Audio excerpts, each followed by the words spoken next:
Hello everybody. So today, I have a variety of things I want to talk about today.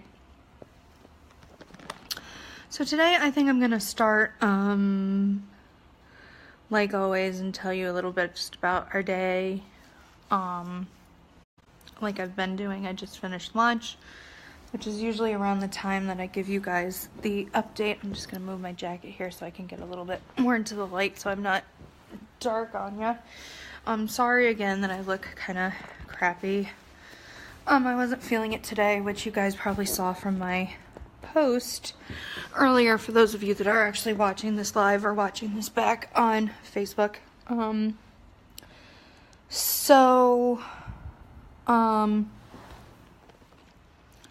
This morning, we started out running a little bit late. Partially that was because my boyfriend stayed over, which was very, very nice. I needed that comfort last night, because like I said, this week has probably been the roughest of all the weeks. It just continuously keeps getting rougher for everybody from all the different sides of things, like we've been saying. So, we kind of had a late start, and so I called, at 8 o'clock this morning and said, hi, can I, have a taxi for today at 9 a.m. from the hotel to the hospital, tomorrow morning at 9 a.m. from the hotel to the hospital, and tomorrow, at noon from the hospital to my mom's house, which is really far away. And yes, I'll be paying for it all. And yes, you know me. And yes, I've always paid for every single taxi I've ordered. And yes, I've always been there and I've never screwed you guys over. Hi. Okay. So the girl's like, yeah, sure. Okay. So after like 10 minutes going over all the same information over and over and over again, she says that she's got it set. Great, cool, awesome. So we're like running late. So Jared goes off to work. So I'm running around like a chicken with my head cut off, trying to get mom all the stuff that she needs for her day. Our water, kind of talked to her about what the plan is for tomorrow, because the plan had changed a couple of times and I wanted to make sure that she felt comfortable with what we were going to do, and we had talked about it and all that kind of stuff. Sorry for the glare from my glasses and all that kind of thing. And then it was like, oh crap, running out of time. So hurried up, really quickly, just kind of put on some lip balm really quick, took my pills really quick, and then it was time to go. So got my jacket on, threw my hair in a ponytail, and just said, let's roll. So started down the stairs, got there later than we normally would, we were about 4 minutes later than we normally would be to get down the stairs. So we're waiting and waiting and waiting, and the cab doesn't come. So I usually get a notification, so didn't get a notification, so I called them. Well, it was not in their system that we were expecting a cab. So that was flat out upsetting. So the girl that I was talking to is the main girl that, like, usually is right on time. I get an alert on my phone saying, like, your cab's on the way, whatever. So she was like, do you know who you were talking to? And I was like, no, I don't. She was like, okay, I'll fix it. So she fixed it and had it set up in the system that we're set for tomorrow morning.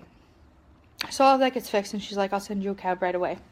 So we had to wait for it. So that delayed us by 15 minutes. So now we were late 15 more minutes. Okay, so we end up getting to the appointment exactly on time. A few minutes, give or take, for them to be like prepared and ready for us or whatever. It ended up working out okay. But then they wanted to talk to us about some things moving forward, because now we're going to be moving into the transition stage from the outer beam. I know, every time I explain it, I go like this, like, ooh, because it's like the outer beam, radiation, to the internal, which is a totally different procedure, right? So there's pre-testing that has to be done for that, and pre-testing is a pain in the butt, right? Well, they're trying to make it simplified for us, and how they're doing that is, let's get it done as soon as possible, but let's tack it on to the end of her treatments, which is horrible for her because the treatments themselves are exhausting, and afterwards she likes to return to the hotel to be able to get in her pajamas and just lay out and relax, because that's basically what you need to do, right? As a human being, just to be able to cope and deal.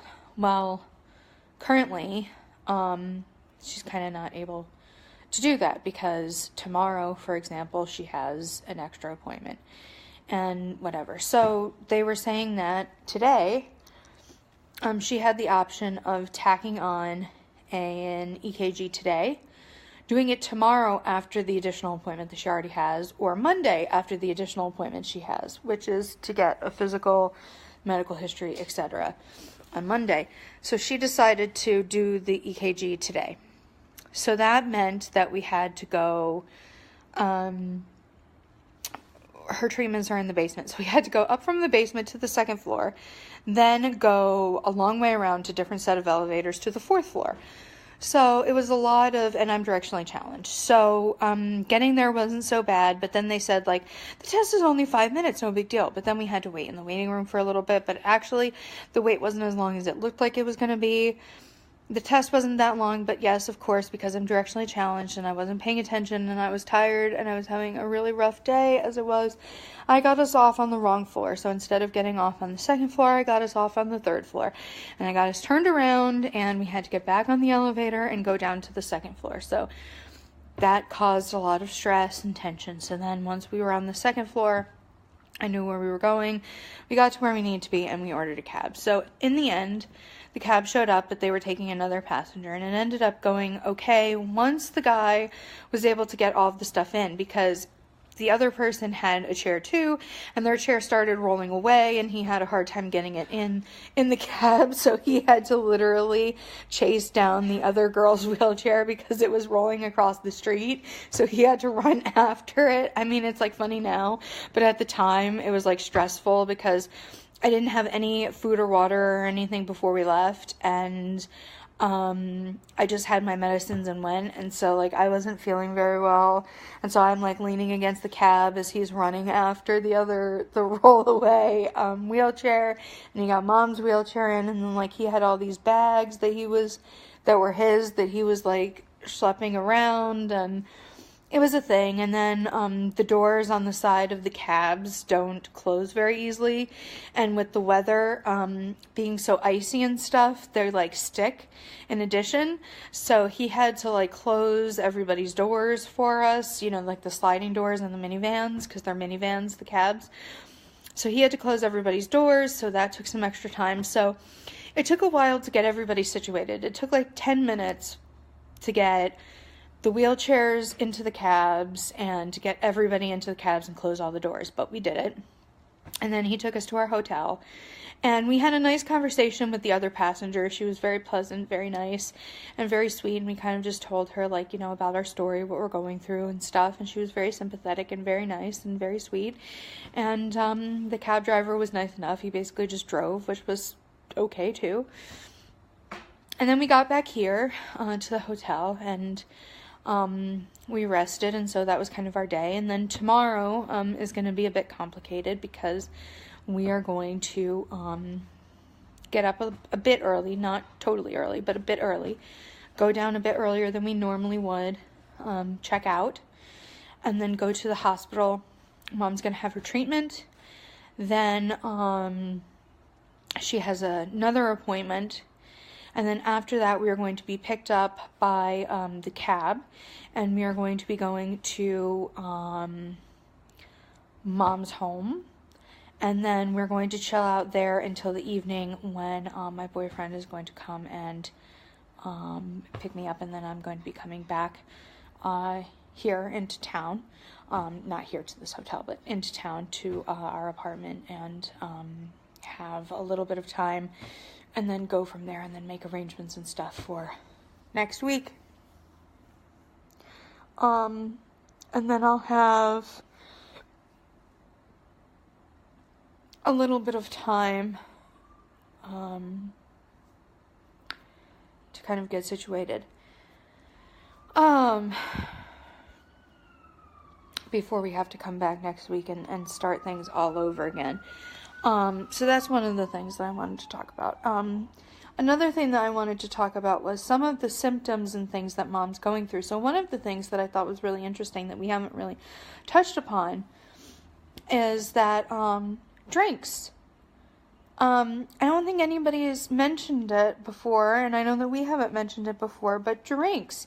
Cold drinks upset her stomach. So she needs warm drinks. Like her water has to be warm.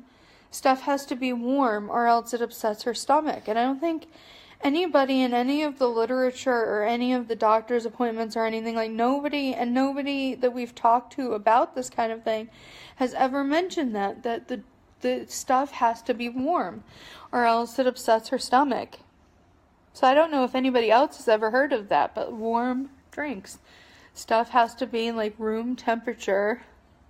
You know, not heated up, but just like room temperature. Like it can't be from the fridge because it tends to upset her stomach and make her feel like she has to either use the restroom or it just, causes her distress and pain and discomfort. And so that is something that I find very, very interesting to me. That the temperature makes such a difference because of these treatments and everything she's going through and the cancer. That is just very bizarre to me. I don't know if that's an individual thing or if that's common. I don't know because we're going through this for the first time, but I thought that was very interesting and nobody seems to have talked about it or has mentioned it previously, but it came up the other day in conversation with her, and I just thought that was something to mention in case anybody else has gone through this or, God forbid, ever has to go through this. That would be information to pass along.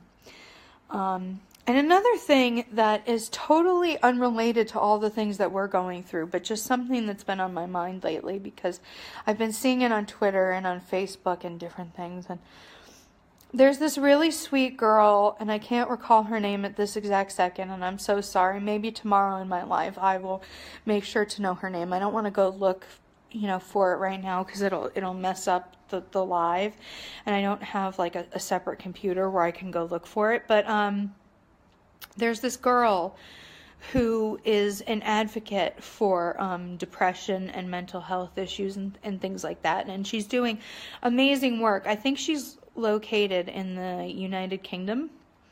I think more specifically in England. And she's doing a lot of work to help people. And I think it's because a loved one committed suicide. I could be wrong about that. And she suffers from depression herself. And so she's decided to become an advocate for people. And she's doing amazing work and she's helping a lot of people. And I really support that because I think if there's something you feel passionate about, you really should follow your passion and help other people. And I think that's a good thing, right? So anyway, she's doing all this good work. But a conversation that was raised, and a lot of people are raising it, not just this person, so I'm not singling her out, because like I said, I believe in her main cause. I believe in what she's doing. But something that I think a lot of people are doing, right, and a part of the conversation that's happening right now that I think is a little bit dangerous and has me a little concerned is that they're nitpicking things a little bit, and I can see their point of view, but I think it's a fine line. And so here's the situation, and you can decide for yourself what you think. And I would really love to hear what everybody thinks on this kind of topic. Okay, so what's going on is people who are not celebrities, who are everyday people just like you and I, are getting really upset that celebrities and people online in response to celebrities are more concerned with celebrity mental health, celebrity suicide, and things like that on Instagram, Twitter, Facebook, etc., right? Specifically, the lead singer of Linkin Park. When he committed suicide, it was this big thing about suicide's bad, and we should do more things for mental health. But when someone in your local community commits suicide, or there's a mental health issue or something, it's on the news for maybe a night, and then it disappears.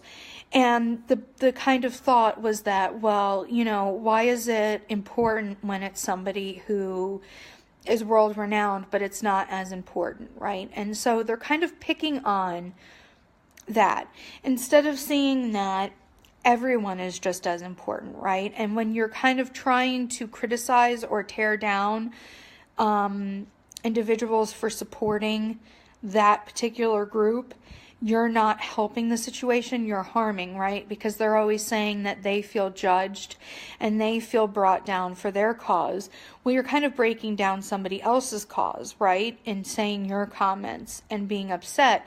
So you're not really helping anybody, you're kind of harming another cause for your cause. And I don't really see how that's helping the situation any, because you're not helping mental health in doing that, and you're not helping your cause. You're making yourself look kind of bad because you're still criticizing people. So my kind of thought on it is like, why can't we all support each other? Why can't, in your response to these celebrity posts or this commentary, say, it is a shame about this celebrity situation. However, there's more to it, and then add your thought in there too. You know what I mean? Or why can't we all be supportive together? Why can't it be in conjuncture? Why can't it go hand in hand? So, that's my 2 cents, but I would love to hear other people's 2 cents. So that's one of the things I wanted to talk about today, that came up. The other thing that I wanted to talk about is that, and I'm kind of loath to do it, but I kind of feel like I need to. There's 2 parts to this next thing that I want to, 3 parts to this next thing that I want to talk about. Someone asked me to comment on the Olympic physician. Was he a physician or coach's assistant or whatever he was? I don't even know what he was. I think it was team doctor. The team doctor or whatever that was sentenced. And the judge that sentenced him said that she was signing his death warrant, and it was a very dramatic thing. And I saw the clips, the news clips of it. And we have a very good family friend who is a former FBI agent, and he worked specifically with sex offenders. And so he commentated on his Twitter and stuff about it, which is actually how I knew that the sentence had been passed down, and where I had gotten some of my first media clips about it. So I am aware of it, and then some people had asked me to commentate on it, and people have also been asking me to talk specifically about the Me Too movement, and I really haven't, other than I had posted a re-upload of the video that I had put up in the fall about, I had called it my truth. So I had put that up again, but other than that, I haven't talked on these things. So I'm briefly just going to say something really short about that, just because I don't want to get into things. So I'm going to be really brief on it, because I don't feel that droning on and on about these things are appropriate. And I feel like sometimes people feel that they're entitled to talk about these things, and it takes really private things and it puts them in the forefront in ways that they don't need to be. And I also feel that some people feel that their opinions are so correct that they are entitled to take away the validity of other people's opinions, and I feel that that is incorrect also. We're all entitled to our opinions, and even if we disagree with someone, that doesn't give us the right to drag someone else's opinions or to belittle them. We're all human beings. We're all entitled to our opinions. And even if I disagree with your opinion, you're entitled to it. And I respect you enough to not only allow you your opinion, it's your God-given right to have it. And that's what's beautiful about this country. We are all entitled to our opinions, and we are supposed to be working together and not against each other. And I think people forget that. And that's the thing that I dislike most about everything, is that we're so against each other instead of being for each other and helping each other. And that's what's really upsetting to me. And I hate this whole, like, what party line are you on? I'm not for a party line. I'm for people in general, and causes in general, and human beings, and helping each other out. And, not just me, and money, and all this other nonsense that is fleeting and not worthy. But those are other conversations that aren't pertinent here. So, back to the point at hand. So, what I want to say on these topics. So, the first thing is, I'll do the Me Too thing. I think that it is good that women are feeling safe and strong enough to be honest about the things that have happened to them, and that they feel that they can go to the authorities when something inappropriate happens that is worthy of going to the authorities about, and it is legitimate. I feel like you are entitled to take care of yourself, and you should be able to take care of yourself. Whether you are a male, a female, a transgender person, you have rights as a human being to be treated with dignity and respect within the confines of the law and within the confines of human decency. However, I disagree with people who feel that for the cause that they have created, if innocent people are torn down, that's okay, because at least the cause is gaining momentum. I disagree with that. And as a woman, I'm appalled by that mentality, because how many times was that mentality used to drag women down? So saying, well, it's okay because this time it's men being dragged down, is a double standard. It's hypocritical, and it's disgusting, and I do not agree with it. And I am fine if you want to disagree with me, but I was asked my opinion, and so I'm giving it. So I do not feel that it is okay for women to falsely accuse men, or for men to be innocent but yet accused of things that they didn't do, for the sake of this cause. I know that there are a lot of gentlemen who are good people who are very afraid right now that if they are kind, it's going to be misread as something else. Like if you smile at someone, they're going to interpret that wrong in the workplace, or something like that. Something very innocent like that is going to be taken wrong in a professional setting because of this movement. Something that simple. Or holding the door open for someone and you accidentally brush up against them. Like things like that are being taken out of context. And it's getting a bit out of control at this point. So I hope that people will calm down and be a little bit more level-headed about it. So that's that part of it. When it comes to the Olympic doctor or whatever he was in his sentencing, I have to say that when it comes to people who are that abusive on that level, and there is that amount of evidence, and there is that amount of people who have conclusive, consistent testimony to the guilt of someone. I am thankful that the justice system has worked in this way. I have to say that my heart was glad when that judge denied his request. He had requested that their testimony be silenced for his mental health. I was glad that she threw that out. I was glad that she felt disgusted by his request. I do not think that he was mistreated in the court system. I think that he tried to use his influence in the court system against his victims, and it failed. I think it was a very bold move of him and his lawyers to try to attempt that. I think it was their Hail Mary, and I think it was a very unimpressive one. I think he's a very narcissistic personality to have even suggested that.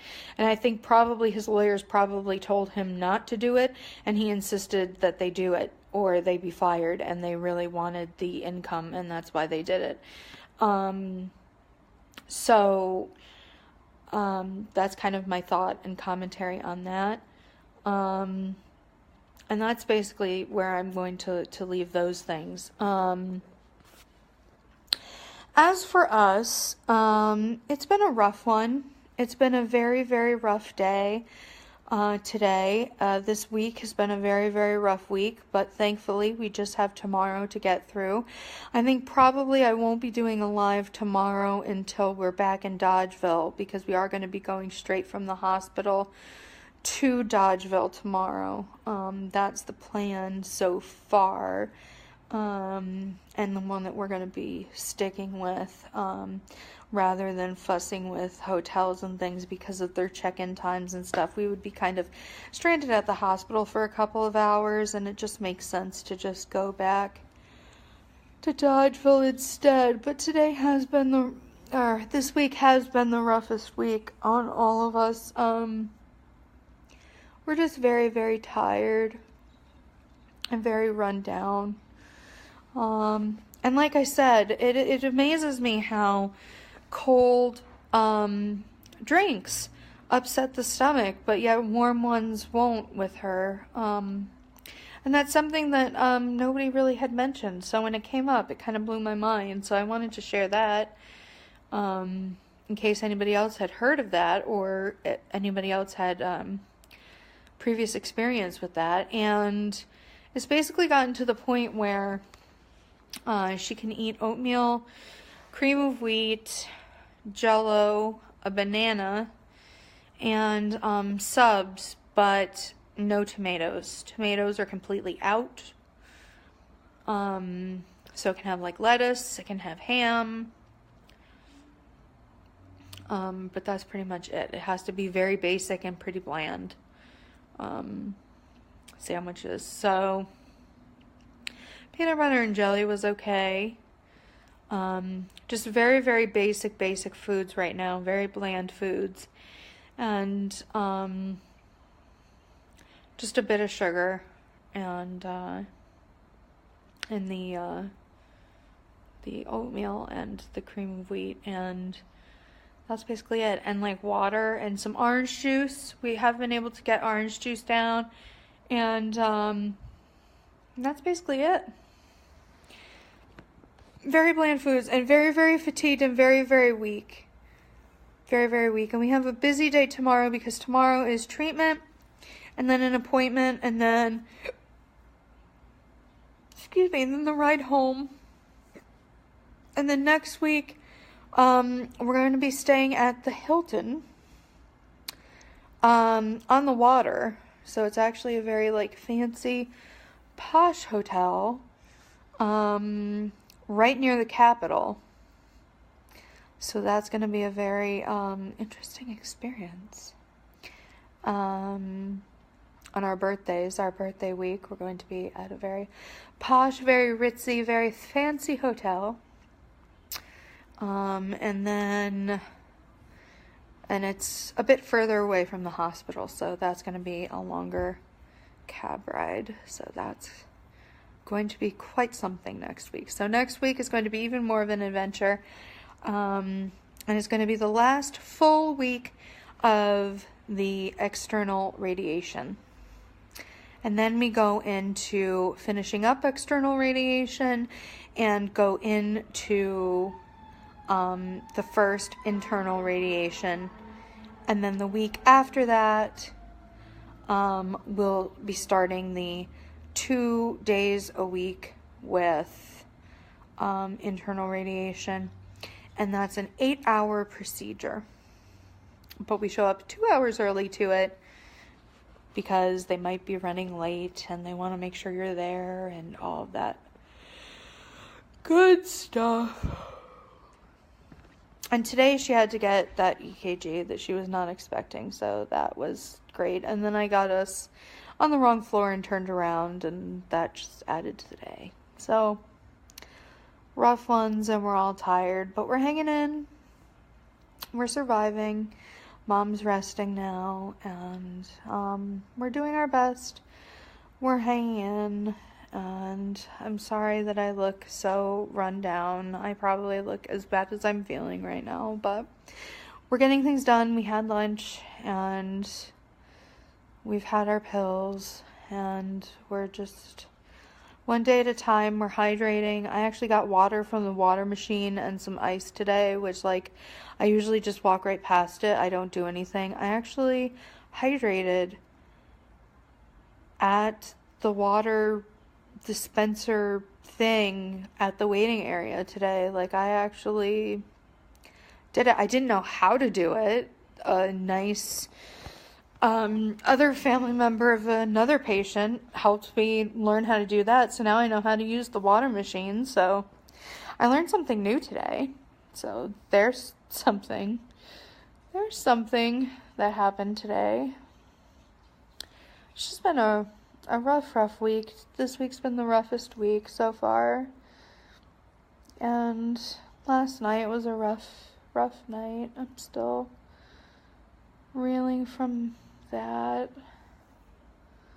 We're just trying to survive all of this. I'm just hoping that when we look back on all of this, we'll be able to laugh at the driver and how he struggled so bad to get all of the wheelchairs into the back of the cab, and one started rolling away today, and how comical it was that the elevator didn't work, and then the next day we had the fire alarm go off, and the card readers wouldn't work 2 days in a row for the cab drivers, and the one was out of paper the one day, and today they didn't remember that they even had, I called an hour in advance and they didn't even write it down that we ordered a cab. So I called at the time they were supposed to be here, and they're like, "Oh, you're not listed as needing a cab today." What? Someday I hope we look back at this and laugh, but today it just stunk and just made us tired. And even when we sleep the full 8 hours, it doesn't feel like it. It's just so tired. It makes you feel old. And then I have a birthday coming up, which is Monday, and I just feel old. Just really old. But hopefully things will lighten up and feel a little bit better coming up here soon. Alright, I just wanted to hop on and share some of those thoughts with you guys and give you guys an update and all that happy stuff. I will probably be doing my live from Mom's house tomorrow, so this is the last time that you guys are going to see Hotel Red. So I hope you enjoyed our stay at Hotel Red these past 2 weeks. And these videos will probably be going up on the YouTube this weekend sometime, probably on Saturday. And also, speaking of Saturday is going to be kicking off the Operation Nina Code Pink 2. So more information about that will be going up on all my socials very, very soon. So stay tuned for that, and I'll see you guys next time. Bye.